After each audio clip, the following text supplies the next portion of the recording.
మీ గార్డెన్లో ఉండే అన్ని పూల మొక్కల కోసం గుత్తులు గుత్తులుగా పువ్వులు పూయడానికి కాల్షియం రిచ్ ఫెర్టిలైజర్ చెప్తాను ఈ వీడియోలో. అది ఇచ్చారంటే కనకాంబరాలు, మల్లెలు, మందారాలు, గులాబీలు అన్ని రకాల పూల మొక్కలు బాగా పూస్తాయి. 1 కప్ పెరుగు తీసుకోండి. పెరుగులో కాల్షియం ఎక్కువ ఉంటుంది. పెరుగును మనం 2-3 రోజులు పులియబెట్టాలి, అంటే ఫర్మెంట్ చేయాలి. పెరుగు ఇలా పల్చగా చేసుకోండి ఫస్ట్.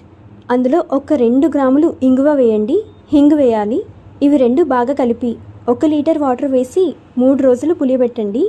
మూత పెట్టి దీన్ని నీడగా ఉన్న చోట 3 రోజులు పెట్టండి. ఇలా చేయడం వల్ల ఇందులో మట్టి సారాన్ని పెంచే మైక్రోబ్స్, సూక్ష్మజీవులు వృద్ధి చెందుతాయి. 3 రోజుల తర్వాత ఈ ఫెర్టిలైజర్ని 1:4 రేషియోలో డైల్యూట్ చేయండి.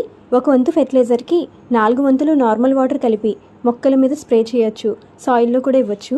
పెరుగు మంచి ఫంగిసైడ్గా పనిచేస్తుంది. ఇంగువ ఘాటికి చీడపీడలు దగ్గరకు రావు. ఒక మంచి పెస్టిసైడ్గా పనిచేస్తుంది. Happy gardening. బాయ్.